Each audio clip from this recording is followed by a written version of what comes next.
Daisy Fuge. I'm excited to be speaking with you. You have been working in the live shopping industry for several years now in the UK, where famously it all began, at least for the Western world. TikTok Shop arrived in the UK earlier than in the US, earlier than in Central Europe, and you have been with it almost from the very start. I would be excited to hear a lot about your current experiences, but also take us back to your beginnings. Tell us how it all started for you and what actually got you excited to work within live shopping. Thank you very much. It's so nice to be chatting to you this morning. Yeah, so it's been a bit of a wild ride, I'll be honest to you. I feel like I've been on TikTok's kind of promotional, emotional roller coaster for the last sort of 3 or 4 years. So I first got into TikTok after I had my second child. So just to kind of go backwards, before that, I had my own online e-commerce business in the baby and infant sector. I then had a second child, decided to sell that business just because time and anyone that has children and runs their own business stuff will probably know it can be a little bit full on. I then kind of almost fell into what I'm doing now. It was almost like a happy coincidence. I saw a job advertised, and basically the criteria for this role was, do you have experience in working with fashion? I spent my entire career before I had children in fashion retail, working for some of the biggest brands in the world. At head office level, I was UK and international. Can you talk? I was born to talk. I mean, every single school report I've got for the last, for my whole life as a child was probably talks a bit too much. And then, it was, are you good on camera? Are you confident? Do you have sales skills? And again, I spent my whole, career in retail, online sales and face to face. So I applied for this role thinking, this can't be a real job, surely. It sounds too good to be true. And then I got invited for a screen test. I was lucky enough to start my career with one of the UK's leading TSPs, a TSP agency called Superb. And Superb. Sorry, what is TSP? What does that stand for? TikTok Shop Partner. So Right, TikTok Shop gotcha. Partner agency. So I started with Superb, I think it was like end of 2021. Beginning of 2022. So it was really early adoption time with TikTok when, for example, Superb, who I started with, we were actually running live shows on a Superb account. We weren't at that point delivering branded live shows on behalf of brands, but what we were doing was utilizing, obviously, branded products within the streams. And that's obviously then how we built on that. So I started quite early on, started delivering live streams, realized very quickly, due to, I suppose, my background in sales and personality and being like a really people person and being able to kind of warm the audience, that was going to be a legitimate career path for me for the next couple of years. So I worked my way up through Superb. I then went on to be the leading live stream presenter trainer, where I formulated a training program for the presenters in the business. I then stepped into customer success manager role, as well as being set creation, presenter training. So it was quite a broad role that I was adopting in the end across kind of I wore a lot of different hats in the business. And again, fantastic agency. It's a full service agency, Superb. They, are amazing at what they do. And I was also really lucky to be at the forefront of kind of technically what was going on the platform. They were 4K studio setups. We had everything we needed at the drop of a hat. I had amazing technical support in the studios, but I learned a lot. I was able to learn not just presenting, but also production, technical support, how to set up a live, how to, rig the lighting, how to understand set creation. And then I think what was really clear is my background in visual merchandising and shop build, which was what I did before I had my children in fashion. Went hand in hand with the two. I could really see what was going to transfer across on the screen on TikTok and be visually exciting. So I suppose that was kind of where I started. I was in the business for about 3.5 years. Absolutely loved it. I probably racked up close to 3,500 hours of live time. And that was across, early adopter brands that are now huge conglomerate brands that are in, the US, and they've gone on to sign deals with people like Walmart and Sephora. But obviously at the beginning, they were TikTok native brands. And now I'm delivering shows for, some great big names on the platform. So it's been a real journey. I think what's been really interesting is how much it's evolved. I mean, I think back in 2021, early stages of 2022, there were a lot of bigger, high profile brands that maybe thought TikTok was, not too sure. Maybe it was going to damage, brand integrity, and they spend millions of pounds a year on protecting brand IP. And actually, TikTok, just seems a bit unstable for them. Whereas now you're seeing, these brands are desperately trying to join the platform to saturate this additional revenue stream. So, yeah, it's been interesting. Obviously, now I've stepped out completely freelance, so I'm no longer with an agency. Now I work freelance for lots of different brands, delivering shows morning, noon, and night. I also work alongside a lot of brands and agencies to deliver training programs for presenters for brands. I do a lot of consultancy and reviewing of live streams every week to understand where they may be going a little bit wrong, how we can improve them, and how we can make them more commercially viable. So, yeah, I kind of suppose I cover a lot of different areas, which I feel like is maybe a bit of an anomaly in the TikTok presenter world. But I'm sure we'll come on to that a little bit later on. Yeah, I think it's definitely beneficial for you that you already had previous working experience because from what I can tell, a lot of people that are working within live shopping these days, within UGC and within TikTok shop as a whole, a lot of them are in their early 20s, right? They might start that as a side hustle. They might start as a student. They feel like, okay, I am social media native. I grew up with this stuff. I can give this a shot.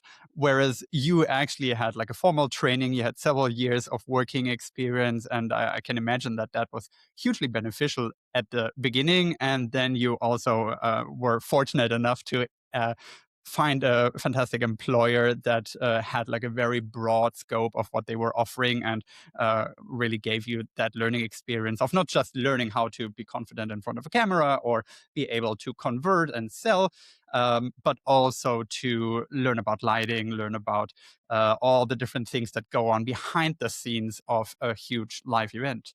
Oh, absolutely. And I think, the one thing that I can say to anybody who's looking to start out as a presenter is, having that inside agency experience, and especially an agency like Superb that is kind of, full service across everything. So we're talking wider marketing, even as far as email marketing. Obviously, they're dealing with, TikTok marketing, they're dealing with, content creation, everything being in house. So I would touch into every single department. And I think there's something to be really said about people that can understand the ripple effect. And by the ripple effect, what I mean is, understanding that if somebody comes into my live and they were to make any kind of action, whether it's a like or a share or they comment, they're then going to be able to be retargeted by the ads, which are then a different department. So, we kind of, you end up working in this really, what's the word I'm looking for? Combined way. It's very, very fluid. And I think that really became one of my strengths as a presenter, is being able to understand how all of it, it's not just me.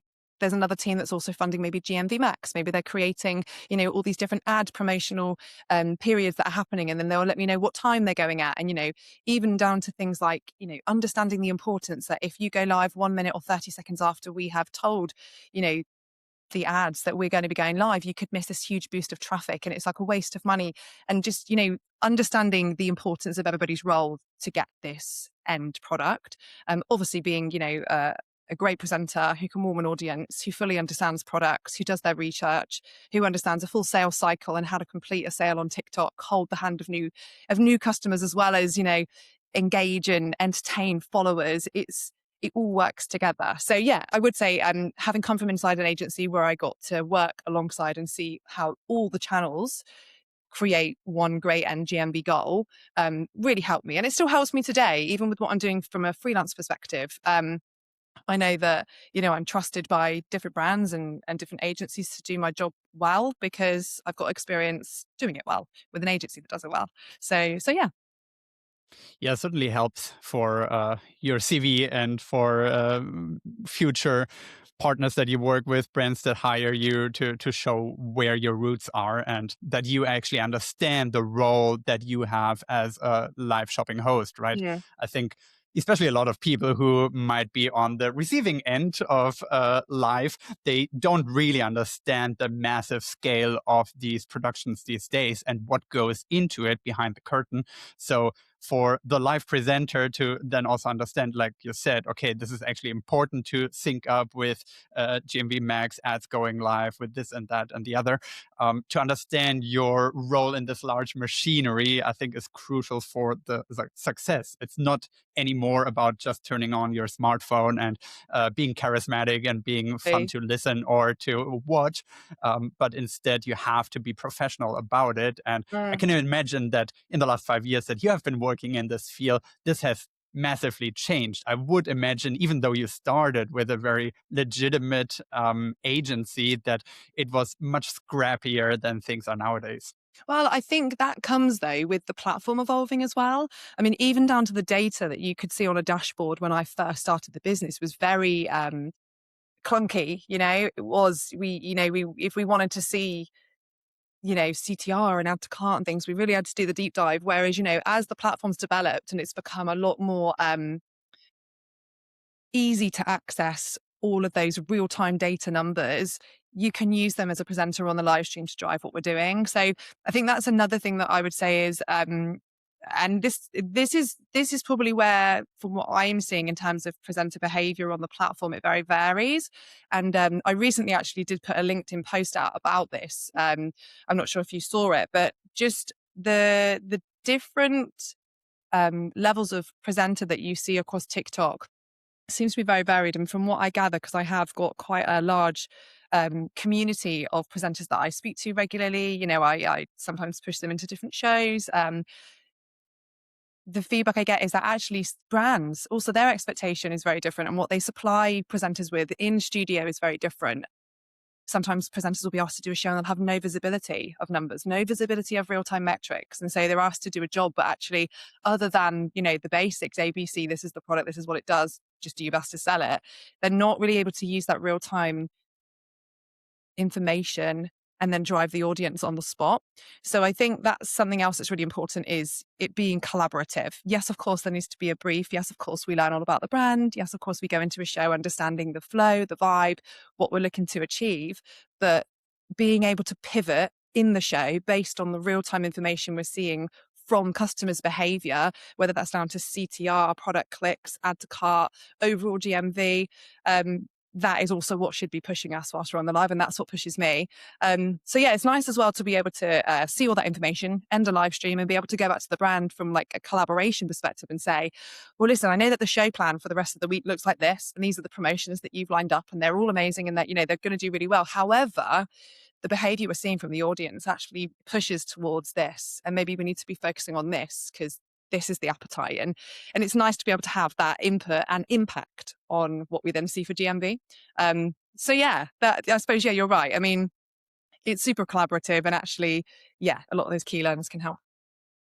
I think that also speaks to your professionalism, that you want to have access to as much data as possible, and then based on that, potentially make changes in how you present or the strategy that you're going for with your presentation. Whereas I could imagine that there are quite a lot of people who, maybe rightfully so to some extent, still see this as a very creative job, a way to show their own personality and just, be yourself on camera.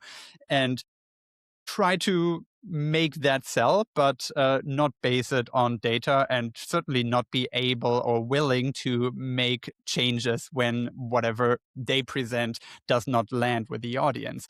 Do you feel like it's sometimes difficult to balance those two? Because I'm sure you have a on-camera personality that is your go-to and is part of who you are and one of the reasons why people like watching you.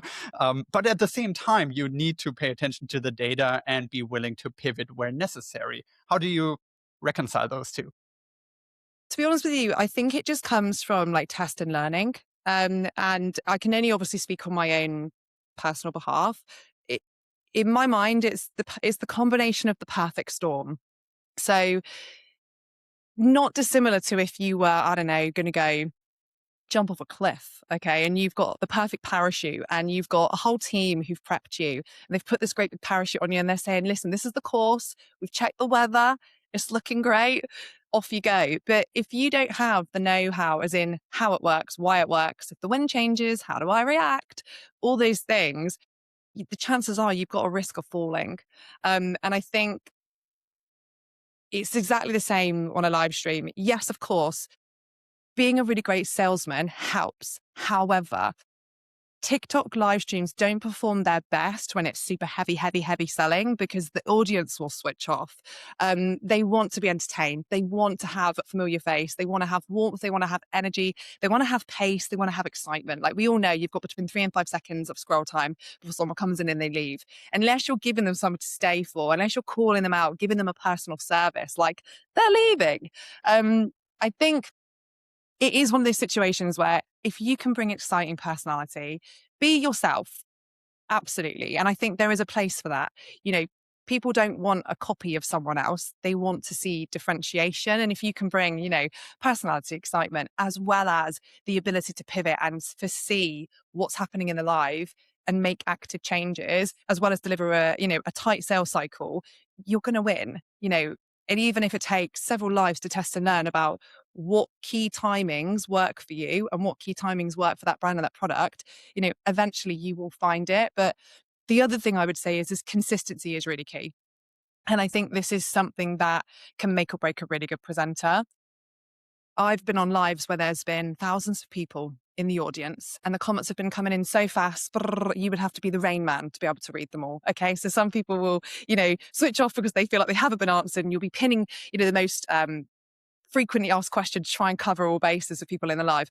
Other times you might have two people in the live, and trying to fill the gaps and the silence with continuous talking, keep the energy high.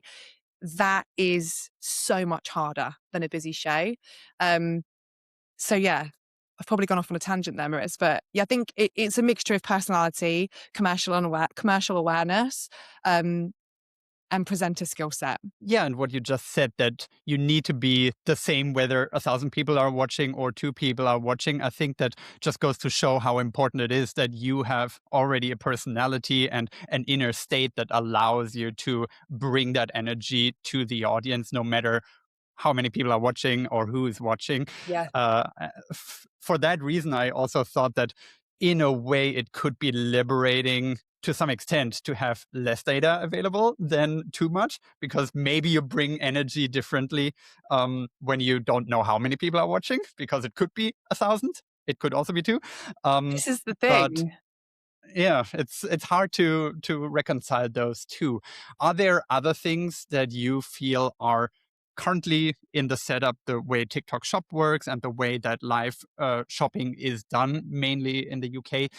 Are there other things that are holding you back from doing an even better job, performing even better, besides the access to even more data? Um, I mean, more data is always really great. I'm a real numbers person, Maritz, and I think that just comes from years of being in sales. Like people always say to me, like, what's your motivational lever? What really gets you going on a live? And to be completely honest with you, this might sound horrific, but money. I love seeing the GMV numbers jump. I love seeing the audience numbers jump. I love seeing the engagement metrics jump. And I love seeing it I with the get GMV that. jumps because it is just the perfect storm, isn't it? You know that everyone's enjoying it, they're being entertained, and then they're converting because of what they're seeing. Trust, I think, plays a big part in that as well. And I know that's probably another point to talk about is building trust on the platform, because, you could be really entertaining, you could be selling something great, but unless they trust you, they're not going to convert. In terms of what could be done better, I think I'm going to go back to kind of that point I made earlier on, just about there being synergy amongst the brands, almost coming from a TikTok level about expectation for what needs to be provided for presenters to do a great job. And also training coming from the top. I spoke about this on my LinkedIn a couple of weeks ago, but I think because I sit in a training capacity across a couple of different brands and for presenters, I see where the gaps are.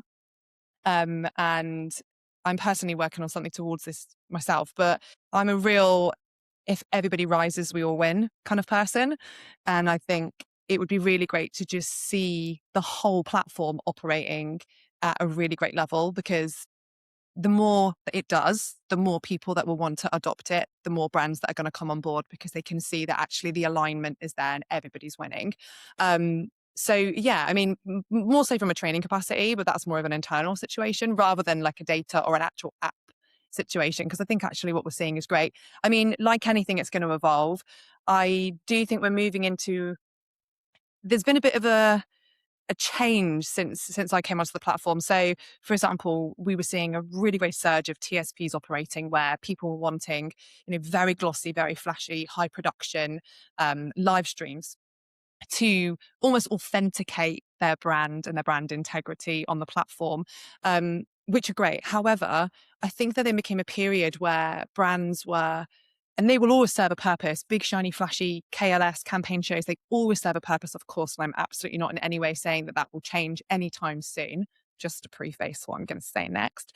But we have also seen a big movement of brands who were delivering shows like that, who are now moving away, and from a cost-effective perspective, and also from, well, mostly from a cost-effective perspective, they're utilizing freelancers who maybe have home studios, who are, a lower cost than, a big studio, which will then have additional people, techs, producers, and they're moving to freelancers like myself who can self-moderate, self-produce, and deliver a great show.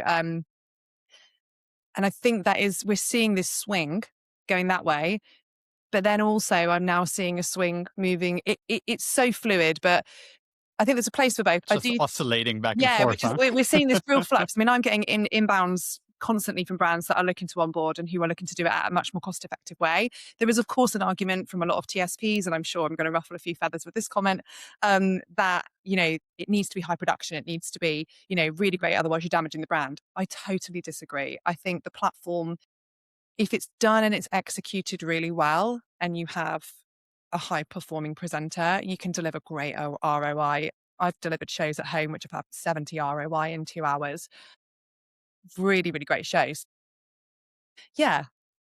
I think the other thing I would say is, as we move forward, I do think that there'll be a demand for TikTok shows to move more into like Ofcom broadcasting zones, where it needs to be more about production. It needs to be more about demonstration. There needs to be bigger studios. It needs to feel more like entertainment. Like, as we know, Maritz, TikTok is fast becoming, the biggest search engine in the world, next to, the likes of YouTube. So I do think alongside that, our production is going to have to step up for those KLS campaigns. People are going to expect more. They sit and they scroll and they will watch for hours.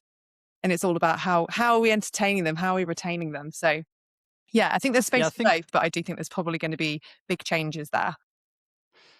I think if any platform can host something that is presented at home or has a little bit more of a UGC feel than its TikTok shop, right? Yeah. I can totally see how other platforms of the likes of YouTube, but even more so Instagram, are more made for polished content. And TikTok famously emphasizes UGC content, right, in their shorts. So it only makes sense that you might also have then live shows that are produced at home, of course, have very high energy, are very entertaining, so people keep watching, but are not super high production value. So I think, on the other hand, of course, it does make sense that giant brands like, for example, L'Oreal, Yeah. that are willing to spend millions on this new format, are also going to invest into the production value and the studios around it. Yeah, of So course. I totally see a world where both can coexist, and you have two ends of the spectrum and both work equally well for also different kinds of brands and different kinds of needs for those brands. Absolutely. I just think it opens up doors for live stream revenue to become more accessible to everyone. And you're not just having to compete with, very big margins or outlay on studios. And I mean, much like myself, Maurice, I mean, I have dedicated home studios that don't look like I'm at home. So, there are a lot of brands who will think potentially I am in a studio when actually I just have that facility that I've built at home. It just offers more accessibility to brands that maybe don't have those huge scale budgets. So yeah, no, and I mean, absolutely. I mean, I watch a lot of the big shows. I get invited to perform on some of the big shows as well.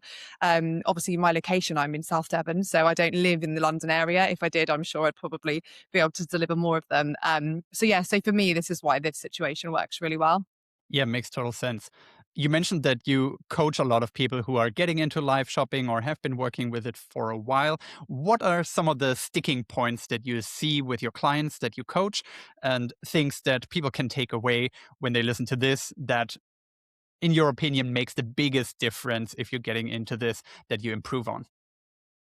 I think it's having that customer first mentality. So something that I see a lot across live streams, something that I see a lot with businesses, brands, and individuals that are getting into it is just consistently remembering that you are on a live. And the way I like to kind of frame this is if you were on This Morning, Good Morning Britain, and you were a presenter, you would be eyes on the camera and you would be consistently delivering to that audience. You wouldn't be having a little conversation with someone off the side. You wouldn't be moments of silence, pausing, looking down. You definitely wouldn't be chewing or eating or on the phone or distracted. You would just be doing your job as a presenter.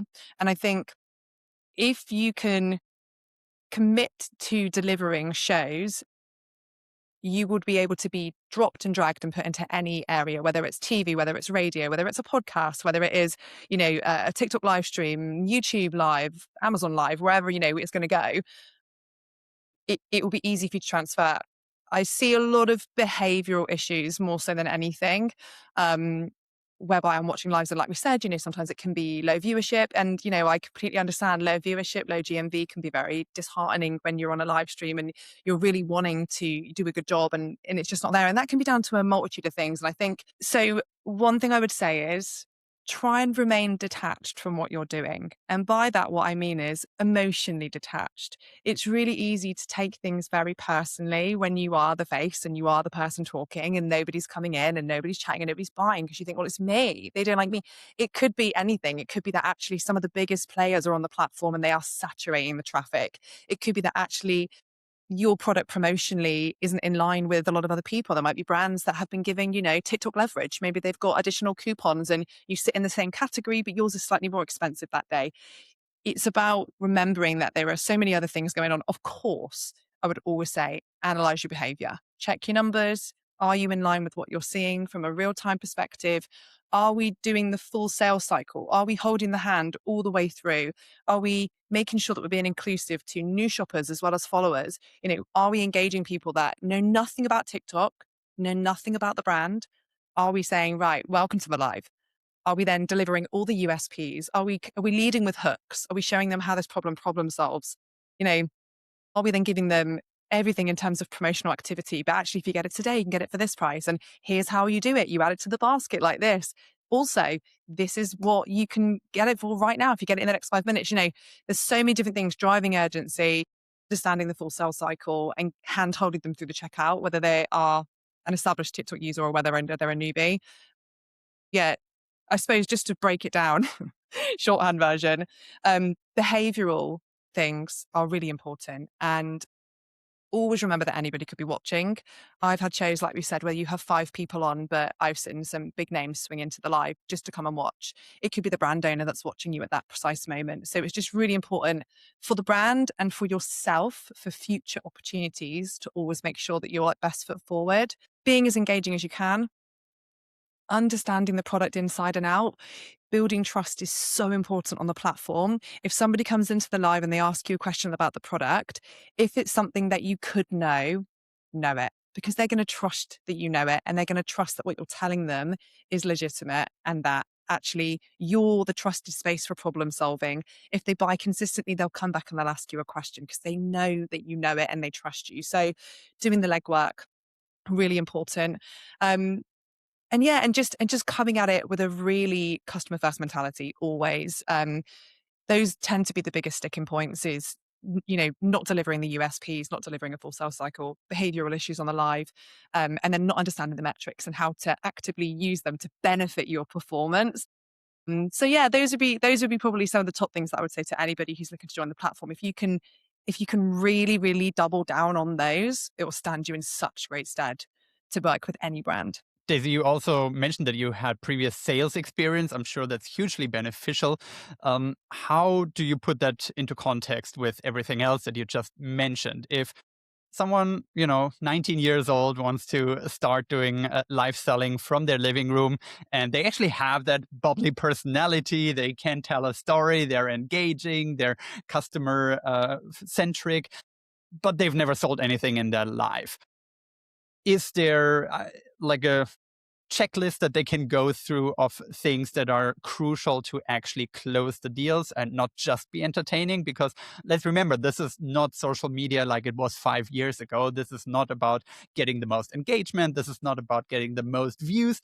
It's about GMV, as you rightfully said. It's about focusing on sales. So what about the actual sales aspect of live selling? Is that something that you trained further after you got into this specifically, this specific way of selling? And how would you recommend anyone going after, improving their sales skills if they have never done any sales before? I think first and foremost, what I always use as an example, and it's so simple, like it's one of the most simple things, but I really feel like it gets forgotten when we're on a live. I watch a lot of presenters sometimes take for granted that someone's come in and spent their hard-earned money with you. And I don't remember the last time I went into a supermarket or a shop and I bought something. I mean, I don't know about you, but I tend to go into the supermarket and then I pay them and then I say thank you and then they ignore me. And then I leave and I think, I said thank you to you, because it's force of habit. But I think, making sure that we're treating all the customers as individuals is really important. If other customers hear you thanking and calling people out on the live, people will come in and they'll say, oh, I've just checked out with so-and-so. Grab their name from the comments and call them out. Thank them for their order. Make them feel like a really big deal, because customer service in general on the high street is so poor. If they know that they can speak to a human and feel like they've been appreciated, 9 times out of 10, they'll come back. So that I would say is a really big deal. In terms of the sales cycle itself, I train that actually in depth a lot with brands specifically, because there's a certain cycle that I like to follow. A couple of top liners from that like I'll happily share on the podcast. Understanding the product, like really doubling down on the product. If you are on a live stream, of course, I understand that there are some products. I used to deliver products for a lot of health and wellness brands in the FMCG category, big brands on TikTok as well, where they've got an inventory of over 100 products. Every single one of the products could in turn have 10 different ingredients in it, along with loads of vitamins and minerals. So, there's a lot of product saturation. But having said that, it's really important to know them. And there's loads of different ways that you can practice it. I have quite often sat down in front of my husband with products and I'll read the product and then I'll sit and I'll tell him about the product over and over and over and over and over, because repetition, it goes in. And once you've done one live on one brand with a handful of 10 products, or they're in you, then you can talk about them at night in your sleep. I probably do. I should ask him. I probably do chat about products in my sleep. But yeah, research and knowing the product's really important. Being able to deliver those USPs, understanding what problem they solve, being able to articulate the product and then why they should buy it on the platform, very important. I.e., it could be that it's on a promotion, a flash sale, could be that the brand has actually set up a really great show plan, which I always encourage, where there is incremental deal drops that are on a restricted time. Therefore, you have this instant sense of urgency that you're able to push as a presenter. But yeah, really it's opening with a hook, understanding the USPs, understanding why they should buy it today. So you've given them the what, now you're going to give them the why. And then a sense of urgency. If they can close it by literally physically showing an example of how they can check out with it, maybe a secondary screen or an iPad, because some people won't have shopped on the platform before. We take for granted that everybody knows how to use TikTok, and some people don't. And if they don't and they haven't, they've also probably got a 50% off voucher. So that's good to tell them as well. And then really it's in their hands. If you know that you've completed every single sales cycle like that, then you know that at the end of the live stream, there are no flies on you. You've delivered a really great show. You've handheld everybody, and there is no outstanding reason that would be based on your performance that people wouldn't necessarily convert. Everything else would be environmental. Maybe it's time of the month. Maybe it's not their payday. Maybe the product isn't what they want. All those sorts of things. So yeah, just really understanding the sales cycle is what I would say is very important. And repetition, because you can say to yourself, oh, I did the sales cycle, I did it once. And then every other time you talk about a product, you don't complete it, you don't go through with it, and it can be laborious and time consuming. You have to really think about what you're saying and did I get it? Did I say it? Did I do it? Did I get it all in? But it does pay off, because you could be servicing 50 people that are in the live that all want to know the same thing about one product. And by you giving it the extra 30 seconds, all of them could convert. So it's just really important. and repetition of those best-selling products as well. If you talk about a product and you do that, and say you delivered that, say you delivered it for a minute and a half and nobody bought it, you might then say, "Oh, well, I'm not going to talk about that again because nobody bought it." But every 5 seconds, you've got a whole new audience coming into the live stream, and some people struggle. Presenters can struggle with it feeling really repetitive and like, oh God, I can't talk about this product again. It's so important you do. It's so important you double down and you keep going and you talk about those bestsellers and you hammer them, because those will be the GMV drivers, and eventually you'll start to see it. So yeah, I suppose that would be what I'd recommend. How long are your usual lives? Is it roughly 2 hours, as you mentioned earlier? Do you do some mega lives where you go much longer? What is the sweet spot from your experience? Oh yeah, there's a reason I've clocked up about 3,500 hours, and it's not down to 2 hour lives. I can say. Like, Yeah, I was doing the math in my head how many days you would have gone live for so just doing 2 hours at a I time. used to go live 4 days a week, 4 nights a week. Those shows on average would be 4 hours each. But I did many, many, many KLS and campaign lives where they've been up to 18 hours. And lifetime with that could be, a long slog. I, on average, now do 2 hours. Now, there is obviously evidence from test and learning on the platform that anything under 2 hours probably isn't viable for a live.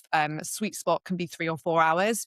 But again, I would say that will depend on the brand, the product, the audience they've built through, affiliates, content, followership. And it will also depend on time.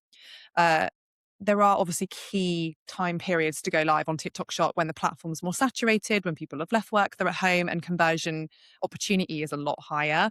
And there are also times in the afternoon between, say, like 12 and 5 p.m. And I'm a bit like, you know, it's just playtime. It's not Right. conversion time. However, there are some brands that do well in those windows, and I'm not knocking it. If you can make money in those windows, Yeah, I the would also choice. think that competition plays a role, right? Everybody wants to Yeah. go live when everybody's on the platform, but then you have a much more saturated platform. So if you do go live at 2 p.m. and nobody else is, then you still might convert a lot better.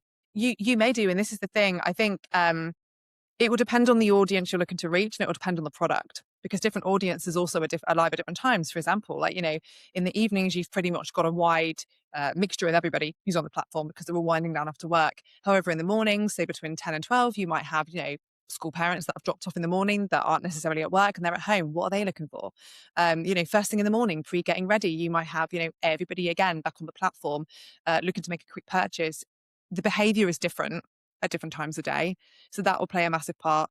At the moment, from a freelance perspective, I tend to offer 2 hour shows. Those 2 hour shows happen to be on peak time. So it's between sort of like 8 a.m. and 10 a.m. in the morning, or 10 a.m. and 12 p.m.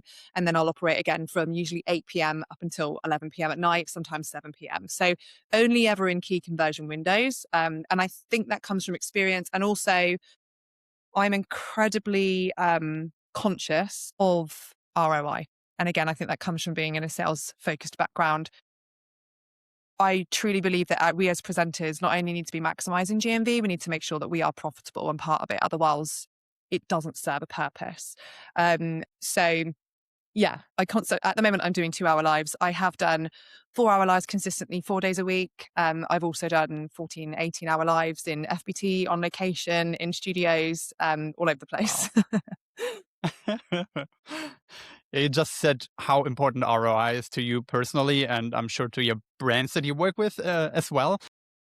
If we look at live shopping and live selling as a skill set and as a skill that you're constantly honing and focusing on different aspects of it, your delivery, your hook, I don't know, visual effects, storytelling, whatever it may be, what currently brings the highest ROI for your time right now to focus on in terms of improving those skills? I'm sure you constantly work on a wide range of different things, but if you had to pick one thing where you're like, okay, I want to keep getting better at that one thing because I think it will have the highest ROI on my time, what would that be? Data analyzing, 100%. I think one of the things that I know from having delivered the lives and done a lot of testing learning on this is dig into the lowest hanging fruit you can possibly see, and pivot the show. But also don't be afraid to speak up and have that conversation with the brand, with the CEOs, with the brand owners, whoever it is that is, in charge of and can make immediate decisions, try and build a relationship and a rapport with them. I've been really, really lucky that all the brands that I work with, especially in a freelance capacity, we've built this relationship, we've built this trust. We're fluidly communicating through WhatsApp, on email, so that if I'm in the middle of a live show and I can see that there's certain products or certain promotions that maybe aren't working, or we need to unlock something because we're seeing incredibly high add to carts, or high add to cart, low conversion, high CTR, but those necessarily aren't the focus products, being able to then directly communicate with the heads of and say, is there any chance I can get authorization to deploy this as a flash sale, or to deploy a free shipping element or a GWP on this so that we can push it through the basket, and seeing then the impact that can have on GMV can be transformative to a live. So yeah, I would say I'm consistently trying to get better at what I'm analyzing and what I'm seeing, so I can be more helpful to the brand from an insight perspective on the live. I mean, you can talk to people on the live. People will come in and say, "Oh, I'd love to see a bundle with X, Y, and Z in." If you see that happen a couple of times, of course you feed back to the brand from, again, that collaborative process. I think you should really pull a bundle together because your audience wants it and you want to give them what they want. But I would also say being able to read those numbers and make those quick decisions is, yeah, transformative. It's really important. Yeah, with live shopping still being such a new channel in the West, I would imagine that the people that you then talk to on the brand's end are all less experienced in that format than you are. So I'm sure they're very welcoming to any suggestions, any input that you might have from your years of experience, 3,000 plus hours of actually doing it live in front of a camera. I would imagine there's almost no one who reaches out to you who knows these things better than you do. So I would imagine that they're very open-minded to get these kind of insights from you, right? I mean, I've worked with so many. The thing is, I think because I've worked with so many different brands, and some of the brands I work with now have been on the platform, and I've worked with, in my time at the agency, and so obviously, built connections with them there.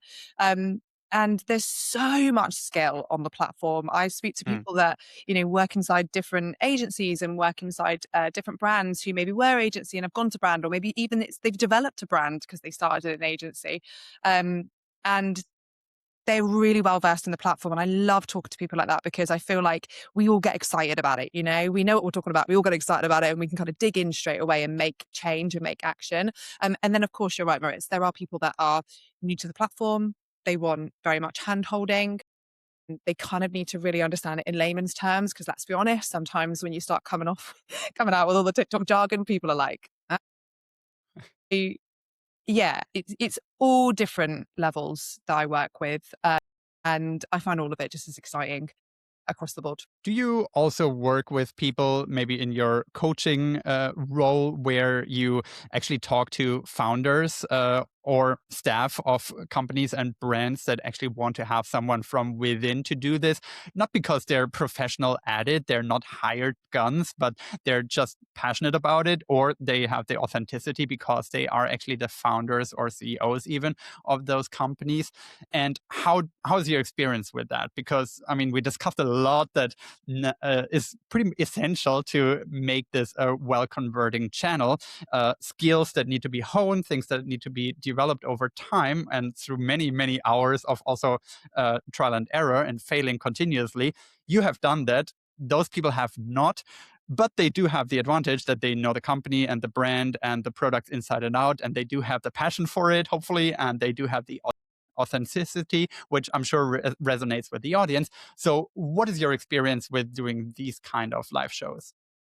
So, I actually have a particular case study which would fall directly into this question really well.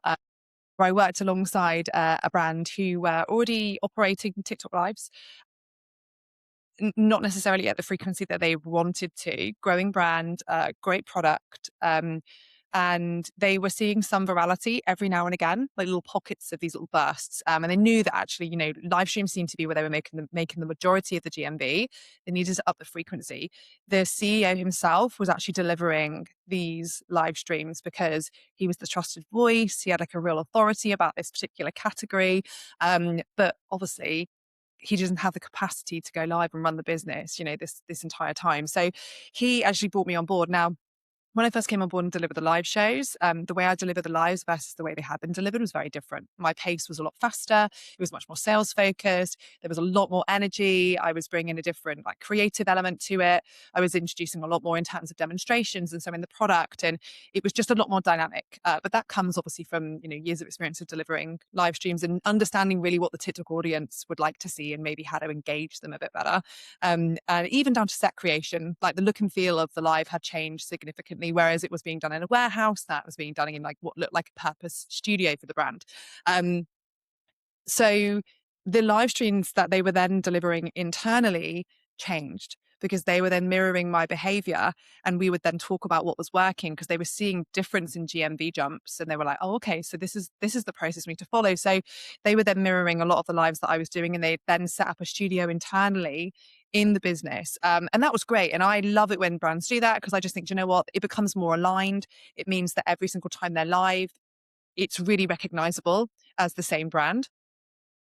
And then it got to a point where actually they felt confident enough to take it in-house and do it on their own. And I honestly wish them all the best because it's just so great to see them grow to a point where they feel confident and they understand the expectation and they can then go and deliver it.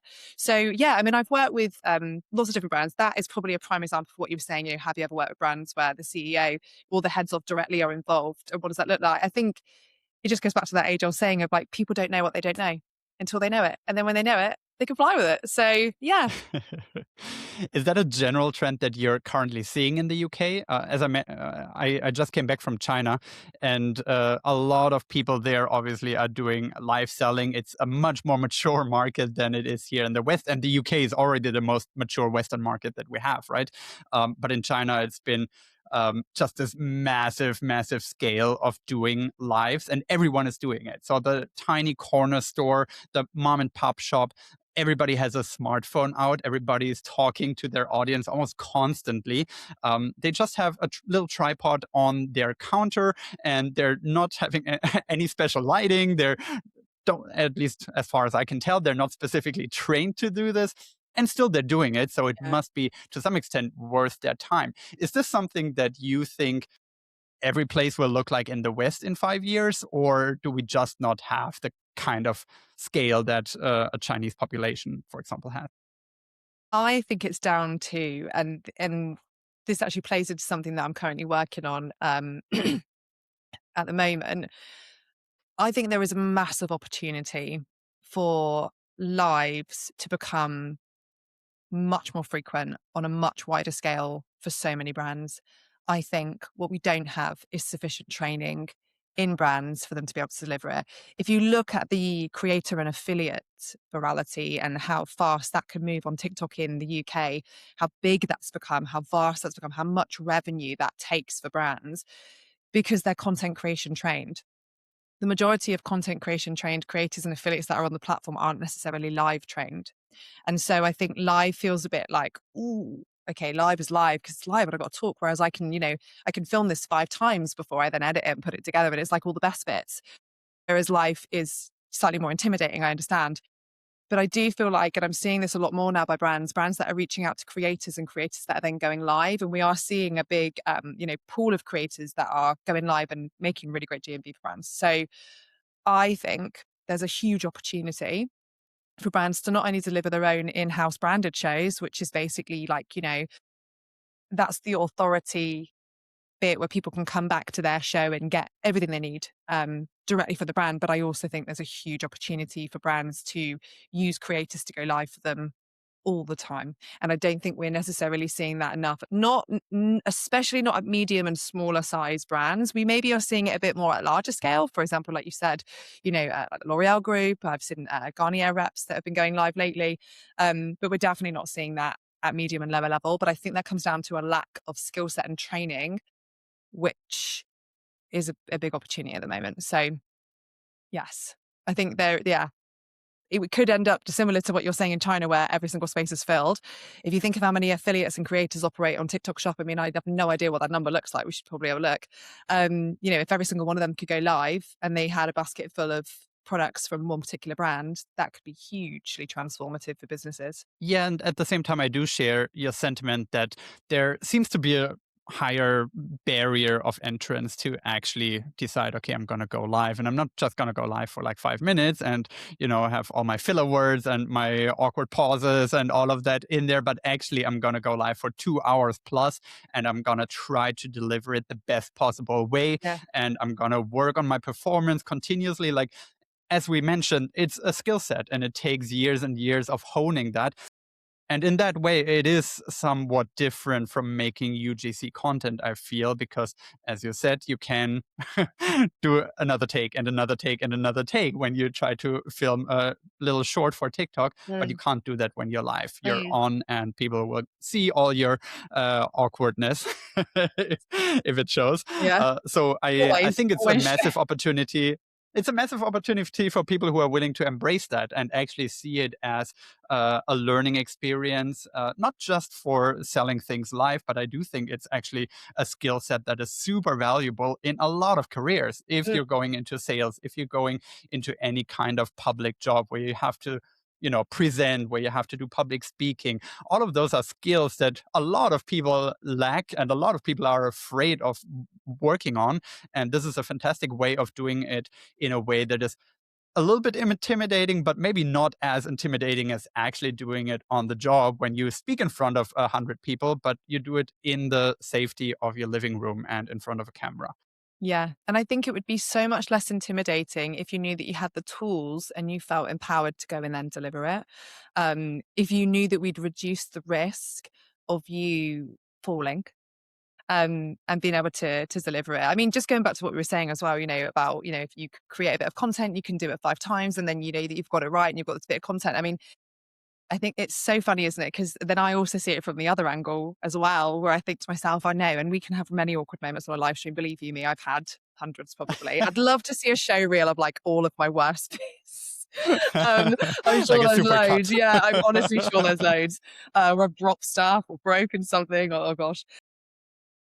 But what I would say is the beauty of a live is although, you may drop the ball during a live, you can immediately pick it back up again because you're live and you have the opportunity to fix it and to learn and to Right. pivot and to change and to improve within seconds. And I suppose that's where it's great. You can with the best will in the world create a great bit of content.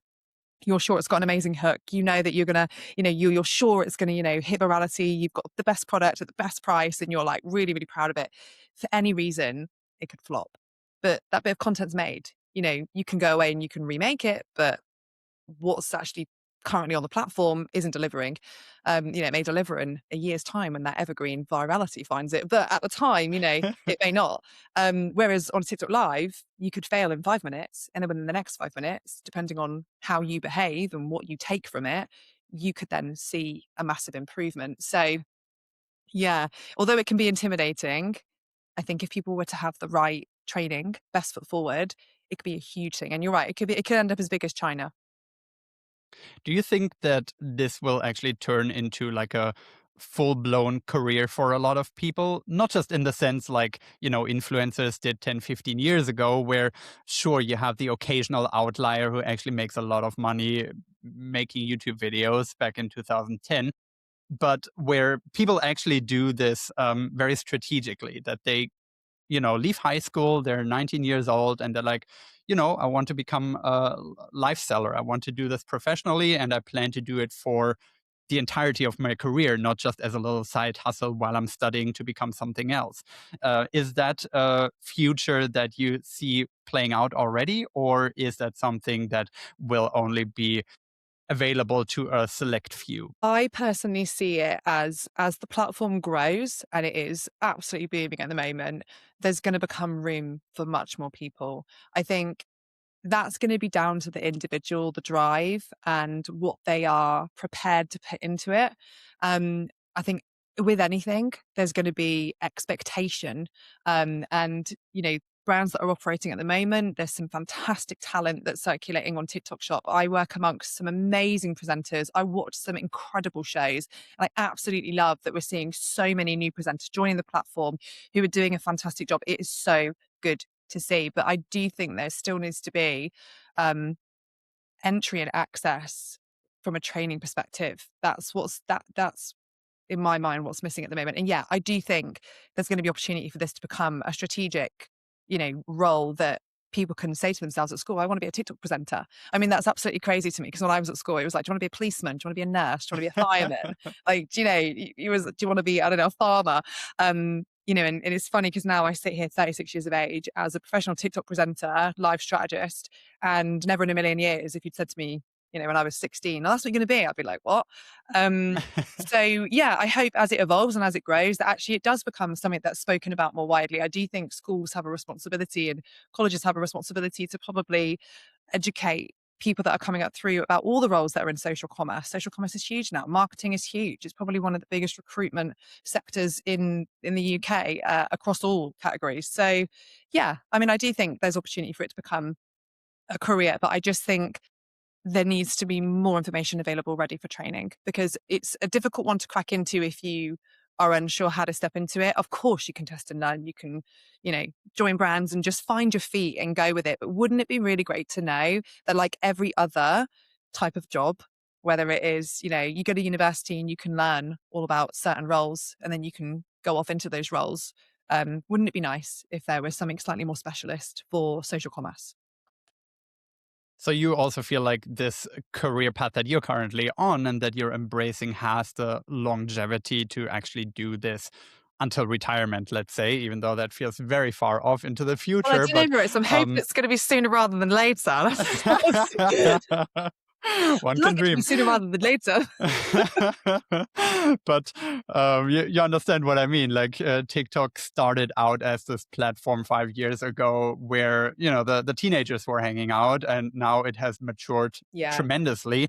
But in 10 years, will it be the place where we have 50-year-old presenters with huge audiences, similar to, I don't know, a Joe Rogan on YouTube with his podcast, who's like 55 or whatever? Is that where live selling will be in 10 years, or will it always be a young person's game to some extent? I don't know. The answer is I actually don't know. I mean, I can only use myself as a case study. I'm 36. The majority of my peers are probably 10 years younger than me. I tend to always be the oldest presenter in the room, and that's absolutely fine with me. I think age comes experience. But I mean, the answer is I don't know. I suppose because it's still evolving and growing, and it's only been in the UK for what, 4 years? At this stage, we don't know. I would love to, from a personal perspective, not only do I deliver live streams, but, I also deliver content. I do filming days for brands. I also deliver training. I deliver strategy for lots of different brands and agencies for live streams specifically, but also for their wider services. I'm not quite sure what 55 looks like for me. Maybe I will still be live presenting, Maritz. Who knows? I'd love to be able to step into more Ofcom broadcasting. I'd love that. I'd love to be able to go down the radio route. I'd love to be able to go down a television route. I'd love to be able to, step out and do more kind of vox pop, all of those sorts of things. I would aspire to do in my current role that I'm doing now. But the truth of the matter is, who knows?